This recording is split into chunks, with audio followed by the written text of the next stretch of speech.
In this video, I will show with you how to get Monzo overdraft.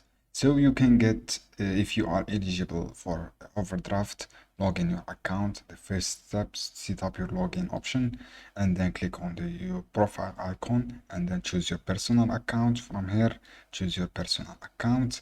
After that, scroll down till see your manage your overdraft.